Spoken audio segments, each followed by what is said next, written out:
sejam todos bem-vindos. Este é um programa de divulgação do QGR 328 Florianópolis, Campeche.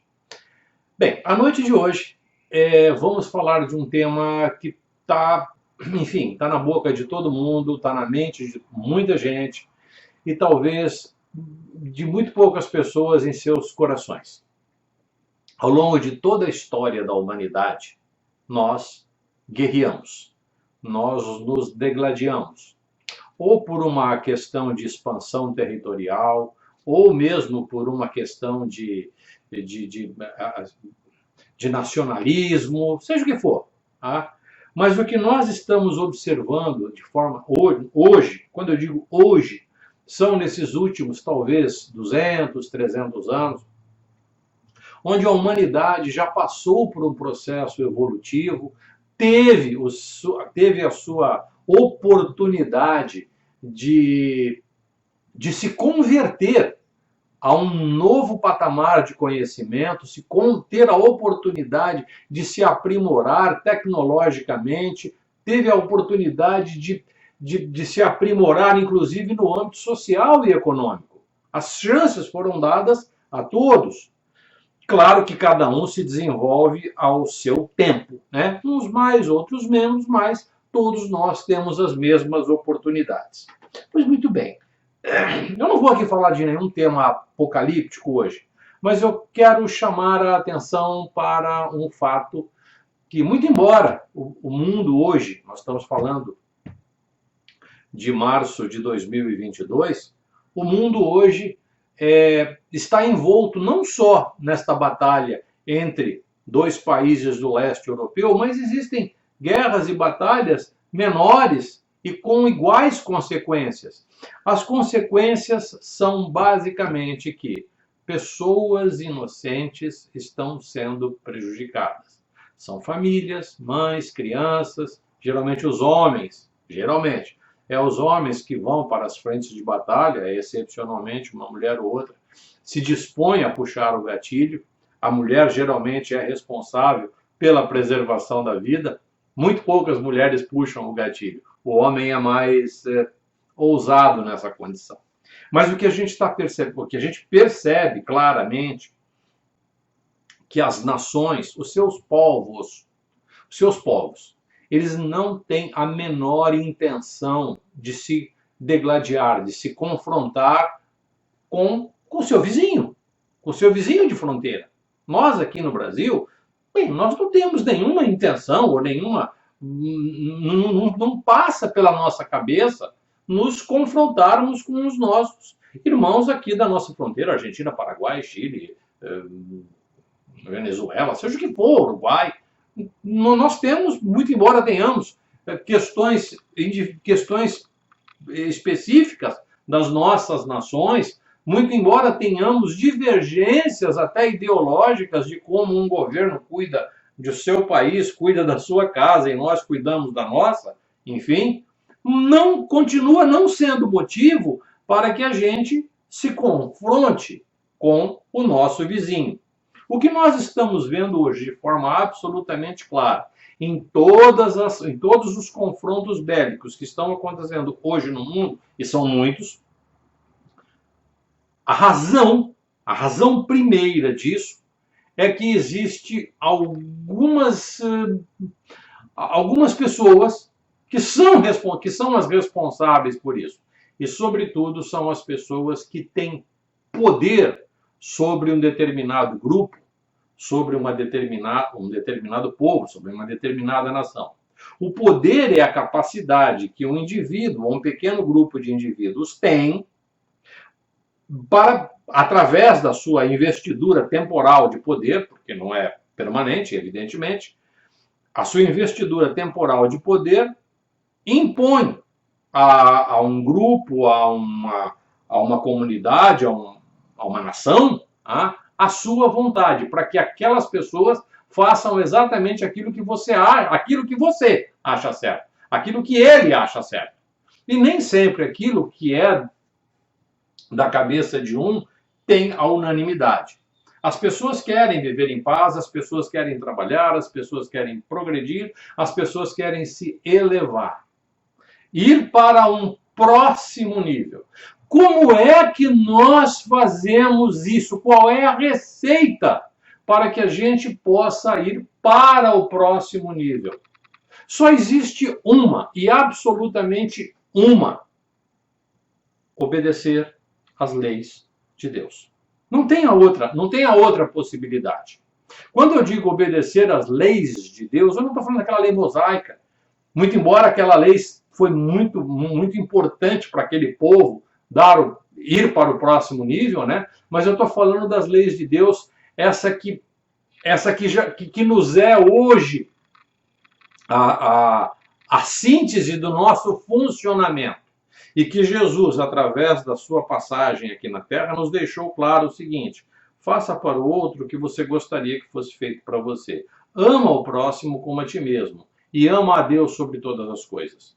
Quando falamos amar a Deus sobre todas as coisas, existe um detalhe fundamentalmente importante, que é: as leis de Deus precisam ser observadas e obedecidas. Quando eu digo as leis de Deus, eu me refiro às leis universais. As leis de causa e efeito, as leis que têm a ver principalmente as leis de causa e efeito, as leis das vibrações e dos ritmos, o mentalismo, tudo aquilo que tem aqui embaixo manifestado é o que está na inteligência de Deus. O que tá em cima é igual ao que está embaixo e vice-versa.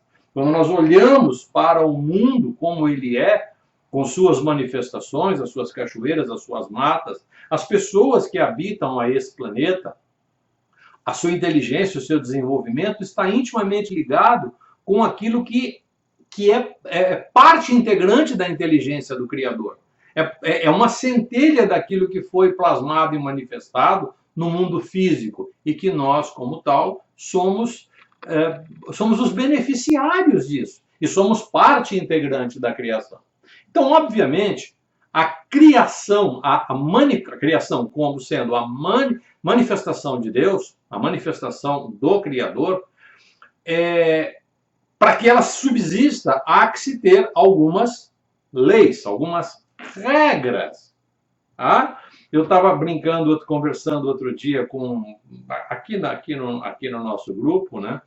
De uma pessoa que estava reclamando de dor no joelho, isso foi fato, estava reclamando de dor no joelho, e eu faço parte de um grupo de atendimento. Eu vou contar essa história, porque essa história, como ficou com poucas pessoas, e a reflexão foi em cima desse tema, foi bem interessante, porque quando eu falava de lei, eu não falava de lei das leis da física, lei do movimento, aceleração, gravidade, questão de eletricidade, magnetismo, não, na verdade não é isso. Mas como as leis de causa e efeito são responsáveis para fazer com que a espada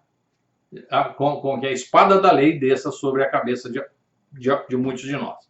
Que era o seguinte: eu sou voluntário numa instituição e eu fui requisitado para fazer um trabalho de imposição de mãos, que é uma técnica japonesa muito interessante, não tem nada a ver com questões religiosas, mas coloca a tua mão e cura.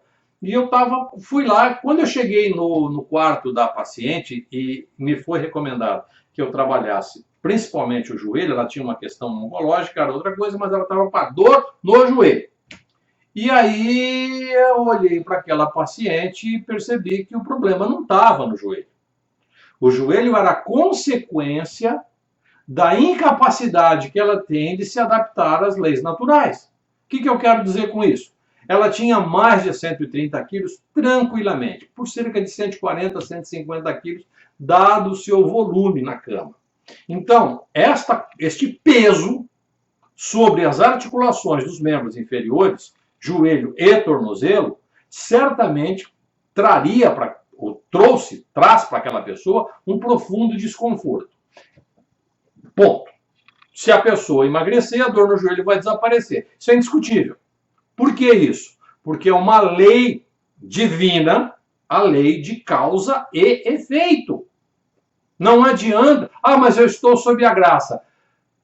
Sim, tudo bem, mas tem um detalhe ali que está te passando desapercebido. Você está compulsivamente comendo, compulsivamente dependente de alimentos que faz com que você fique obesa. que você não transite pela sua vida com leveza e tranquilidade. Você não faz exercício físico, não hidrata. E aí você exige, quer que a graça do Senhor recaia sobre você, é muito pouco provável que isso vá acontecer. Você pode ser uma ótima pessoa. Eu não estou discutindo isso. O tempo que eu fiquei com aquela senhora lá, eu tive o prazer de conversar com uma pessoa gentil, uma pessoa doce, uma pessoa desconectada com as leis de Deus. Ela estava doente, obesa, e a dor no joelho, bem, a dor no joelho era só um pequeno sinal de como as coisas estavam andando. Deste modo, nesta semana, nós estávamos falando, dentro da discussão deste programa, do qual eu faço parte, né, o Quartel-General do Reino, que é responsável por esse ajuntamento de pessoas neste tempo, que não é o tempo que nós não podemos mais perder, as coisas estão acontecendo de forma urgente, né, dada a rapidez com que as informações chegam até nós, mesmo às vezes modificadas e alteradas, mas é assim que a coisa anda. Então, essa semana nós separamos aqui um texto que tem a ver bastante com o momento que nós estamos vivendo.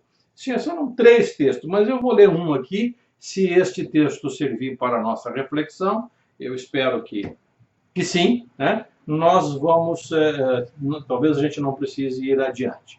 No livro de Salmo, capítulo 7, versículo de 12 a 13, versículo 12 e 13, capítulo 7 do livro de Salmo. Se o homem não se arrepende, Deus afia sua espada, arma o seu arco e o aponta, prepara as armas mortais, faz de suas setas flechas flamejantes. Faz de suas setas flechas flamejantes. Uma flecha flamejante, ela simboliza nas mais diversas culturas, tá? O texto aqui, se você ler o texto da forma literal, ele tem um significado até literário para um bom leitor. Mas se você vai fazer a interpretação deste texto aqui, da forma como ele foi escrito e a intenção do salmista nesse momento aqui, quando o homem que não se arrepende, Deus afia sua espada, arma o seu arco e o aponta, prepara suas armas mortais e faz de suas setas flechas flamejantes. A flecha flamejante, ela é um sinal de um sinal. Então, toda vez que você coloca, você provavelmente já deve ter assistido algum filme onde as pessoas, onde os arqueiros de uma guarnição militar antiga puxava a sua flecha e na ponta de sua flecha, além da ponta, tinha uma tocha. E ao lançar, a flecha ia até o seu alvo, mas carregava consigo o fogo. Então, este fogo, antes que a flecha atinja o alvo, a pessoa que está ali olhando para a flecha vindo em sua direção, ela tem a possibilidade de deixar que a flecha passe e se atente. Opa!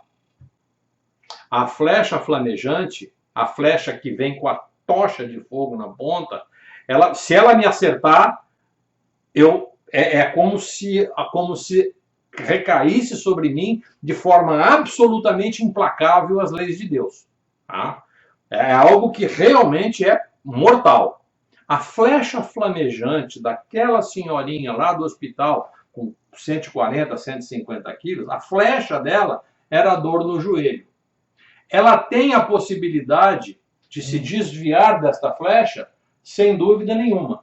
Quando eu estava com a mão no joelho, eu realmente fiz essa oração, fiz o pedido, a imposição, a transposição da consciência no sentido de fazer com que ela fique bem, mas eu estava verbalizando, Pai de misericórdia, que falei o nome da pessoa, vamos lá, Dona Maria, que a Dona Maria, nesse momento, recaia sobre ela a lucidez de que ela realmente precisa diminuir de peso. A carga sobre as suas articulações são responsáveis pelo seu desconforto no joelho. Ao terminar o processo, demorou 10 minutos, que hora que fui conversar com ela, foi o momento em que, versículo 12, se o homem não se arrepende, Deus afia a sua espada. Foi o momento em que ela declinou. Quando eu sair daqui, eu vou realmente fazer o que eu tenho que fazer. Eu vou diminuir de peso. Naquele momento em que a flecha vinha em sua direção, pegando fogo, ela se arrependeu. E no momento que ela se arrepende, ela significa que ela saiu fora, a flecha passou e ela continua firme e forte. Agora, o arrependimento é uma atitude dinâmica. Ela leva você para um outro nível de ação. E conforme a ação começa a se materializar em sua volta, as coisas começam a acontecer. A partir do arrependimento sincero, existe um fenômeno muito... É milagroso, é um fenômeno doido. A hora que a pessoa vai para a condição de arrependimento e ela reforça esse sentimento de arrependimento no seu momento de oração e é ajoelhado, pedindo ao Pai de misericórdia que me conceda, Pai, o arrependimento, permita que a partir deste momento eu consiga, de alguma forma, modificar a minha situação para que eu possa ir para o próximo nível. Parece que cai uma descarga elétrica nessa pessoa, uma chuva de energia, algo extremamente poderoso, capaz de produzir naquele indivíduo as grandes transformações de como ele gostaria que acontecesse. E tem uma frase que é o seguinte: eu quero o que é bom para mim. Deus sabe o que é bom para mim. Tomara que seja a mesma coisa, mas se não for, vai ser bom mesmo assim. Isto aqui, na guerra, falando em guerra, né? Na guerra do Camboja, onde os Estados Unidos manteve a sua presença nesse confronto, um dos oficiais que esteve preso num determinado momento, e ele esteve preso sob os cuidados não só de um campo de concentração, de um campo de prisioneiros, mas ele tomou contato com a cultura cambodiana, e esse era um dos ditos populares, dentre muitos, que estavam ali, que ele teve a oportunidade de perceber, de entender, como numa tradução literal: eu quero o que é bom para mim, Deus sabe o que é, mas Deus sabe o que é bom para mim. Tomara que seja a mesma coisa, mas se não for, vai ser bom para mim. Vai ser bom mesmo assim, como se a vontade de Deus estivesse prevalecendo. Mas antes do confronto, você receberá uma flecha flamejante te avisando: olha, presta atenção, essa é a primeira flecha. Quem sabe você pode se esquivar. A segunda eu não vou errar. A segunda é uma flecha certeira e que pode levar você, pode produzir em você coisas das quais você não vai ficar tão confortável quanto agora. Muito bem. Este talvez o tema da nossa reflexão de hoje. E eu desejo do fundo do coração, que você que está aqui me assistindo até agora, eu espero que você esteja realmente bem, em paz, você, junto dos seus familiares, junto principalmente das pessoas que você ama, que elas estejam próximas de você, que você seja aquela pessoa com quem elas possam se aconselhar, aquela pessoa que possa oferecer a ela os recursos bélicos para enfrentar os arrependimentos da vida. Porque o arrependimento, sem dúvida nenhuma, é o verdadeiro campo de batalha. É ali, no campo de batalha, é que nós crescemos, é que nós evoluímos, é que nós vamos para o próximo nível. a gente se capacita, a gente não aprende a lutar na teoria, a gente só aprende a lutar lutando, a gente só aprende a lutar no campo de batalha. Eu espero que você seja essa pessoa que possa oferecer não só esperança para as pessoas que estão próximas de você, mas você possa oferecer também as ferramentas estratégicas para que elas possam ir para o próximo nível, para que elas possam evoluir, para que elas possam tomar contato com o progresso, com a prosperidade. Toda vez que eu estou em contato com o progresso e com a prosperidade, eu tenho um cuidado comigo mesmo. Eu tenho um cuidado com o que está à minha volta. Porque o que está à minha volta, minha casa, minha empresa, minha organização, as pessoas que estão à minha volta, essas pessoas de alguma maneira contribuem comigo.